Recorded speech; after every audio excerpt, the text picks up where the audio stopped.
Electricity, a fundamental entity involving negative and positive charges composed of protons and electrons, or possibly positrons and electrons, seen in the attractions and repulsions of bodies electrified by friction and in phenomena such as lightning or the aurora borealis. Phew! Whether you understand electricity or not, you need to know the kind of hazards it can present in the workplace. Can you recognize some of the most common electrical hazards? Electricity. In many ways, it powers our world, and it helps power your work site. But because we can't see it, too often we take electricity for granted. If you work with electrical tools or equipment, you need to treat electricity with respect. The three main hazards of electricity are electrical shock, fire, and explosion when electricity causes sparks in an explosive atmosphere. To minimize these hazards, your company may have an electrical safety program in their overall safety policy. Take time to review and understand it. And even if your employer doesn't have a written program, be aware of the most common electrical hazards and know what to do if you recognize one.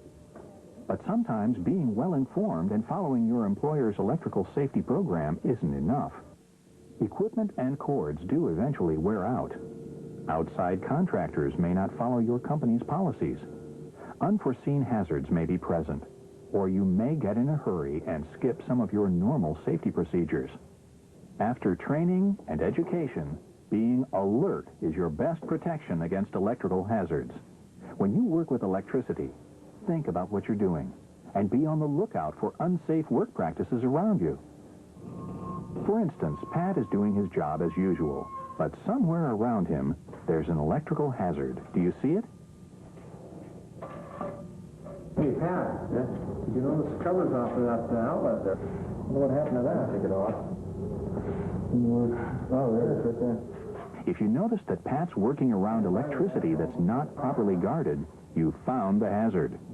Almost any electrical conductor becomes hazardous if the metallic surface is exposed. There are lots of different situations where this could happen. Cord insulation gets worn through or cut. Guards are removed and not replaced or become damaged with use. Unguarded electricity can shock you, cause burns, or start fires. Even household current is strong enough to cause electrocution. One of the things you can do to prevent being burned or shocked by electricity is to inspect electrical equipment regularly. With some equipment, this means inspecting every time you use it. With other equipment, your company may have maintenance and inspection schedules. Follow your company's procedures for inspecting equipment and reporting any defects or malfunctions. There's an electrical hazard here. The protective panel is in place and was closed, so that's not the problem. What's wrong with this picture? There's nothing on there. Unlabeled electrical equipment is another common electrical hazard. How can that hurt you? It depends.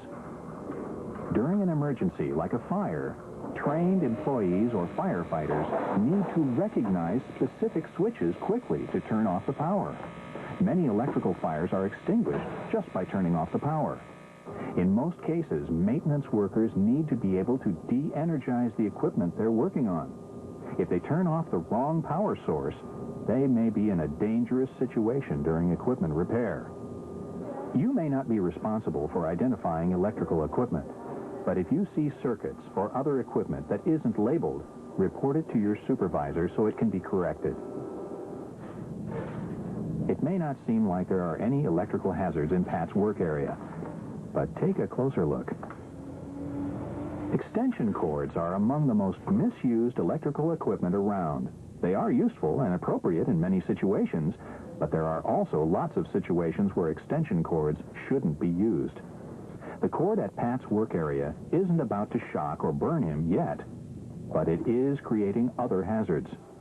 Extension cords shouldn't be used as a substitute for permanent wiring. They shouldn't run through doorways, windows, or other openings. The insulating cover can get worn, torn, or cut, exposing live wires, and they can create a trip hazard. Damaged extension cords shock people and cause burns, fires, and explosions each year. They may not look like big power sources, but it doesn't take much electricity to cause serious injury. What's wrong with this picture? She's using the tool correctly. Wait a minute. That's not how you unplug a cord. Pulling on the cord instead of pulling the plug cap itself can damage the connection. When you pull the cord out of the wall, I pull from the hard plastic part right here. Oh, okay. Out of the cord. When you unplug, grip the plug cap instead of the cord. Carefully inspect the connections before using cords. All terminations and connections should be protected from stress and pull, so pick up and hold tools by the handle, not the cord. These have been just a few of the more common electrical hazards. If you recognize one of them, report it according to your company's procedures. And remember, leave the electrical repair or maintenance work to trained, qualified personnel. Keep your eyes open. Think about the electricity being used around you. Look for hazards before they cause trouble, and treat electricity with respect. Recognizing and preventing electrical hazards today could save your life or a coworker's life tomorrow.